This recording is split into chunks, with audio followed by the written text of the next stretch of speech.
All right, guys, welcome back to the Practical Practitioner. Now we're going to be watching the Toughman fight from Elkins, March 11th. We're only going to be watching about 4 or 5 fights from that night because I'm trying to support them and not take anything from them. So if you want to watch the full matches, then you'll have to go to the Toughman website and order the actual videos yourself. All right, let's get started.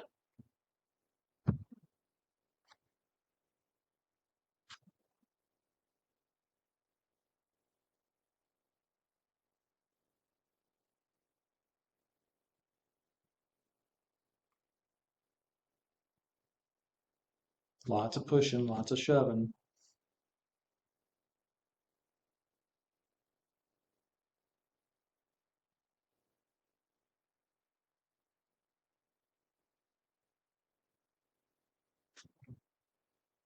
So there's a couple of things that are coming to my mind immediately as I'm observing this.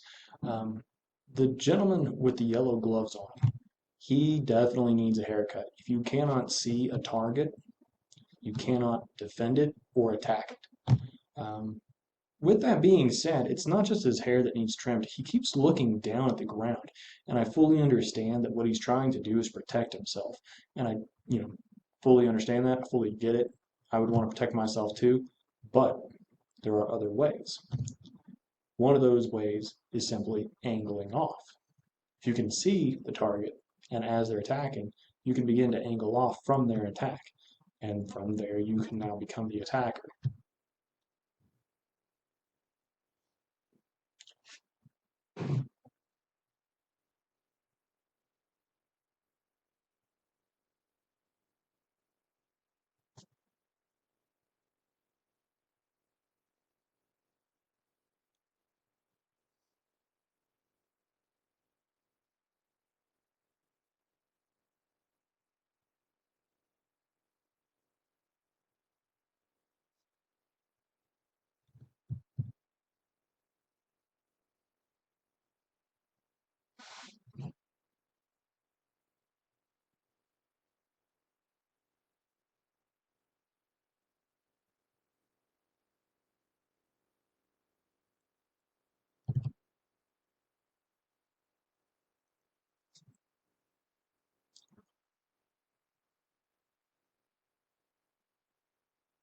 So one of the things that I keep seeing the gentleman with black gloves doing is he's forming a brace with one of his hands and he's swinging with the opposite.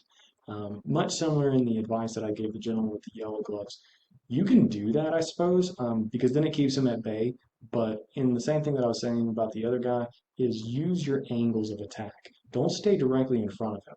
Because if the individual is coming at you and you begin to angle off and you continue with a jab, or a hook, whatever may be appropriate, then you can waste less energy. If you're continuously keeping this man at bay by creating a frame, then you're going to continue to waste energy, so on.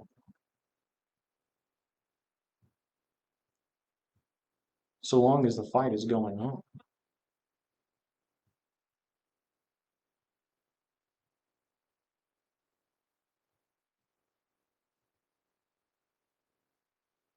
Okay. Round three.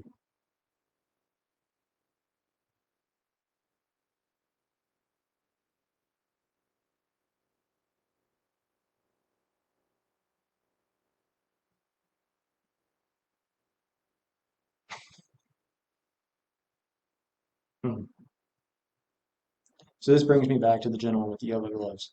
If a bull is coming at you, move out of the way.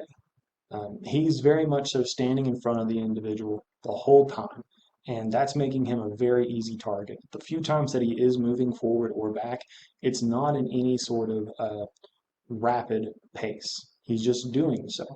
And that makes it very, very hard for him to really do anything productive with a jab or in defending himself.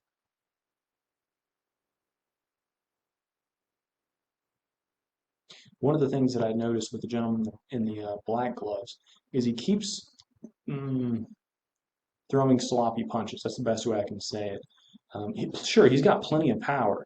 He looks like he was probably a wrestler or maybe did some football or something while he was at school. So he's not in bad shape. In that sense, he's definitely got that going for him. But at the end of the day, you need to be able to not just have power, but technique. As much power as somebody might have, you're wasting it if you don't have proper technique. Because if you're simply missing, or the individual is not at the fullest extension of your punch, then they're not getting the full extent of your power. So what I would recommend in that particular situation is that he work on his technique, his specific jabs, punches, and hooks. Also, just me being me. Um, when that gentleman decides to look down the way he was doing, uppercuts. It's so easy to do in that particular moment. He doesn't really see a whole lot going on. He's just trying to cover his face up and defend himself. Um, I think that pretty much covers it up for this one. This was match 19 from March 11th. All right, guys. So please like, comment, and subscribe below. We're still trying to reach our first 1,000 subscribers, so anything and everything helps. I really appreciate it.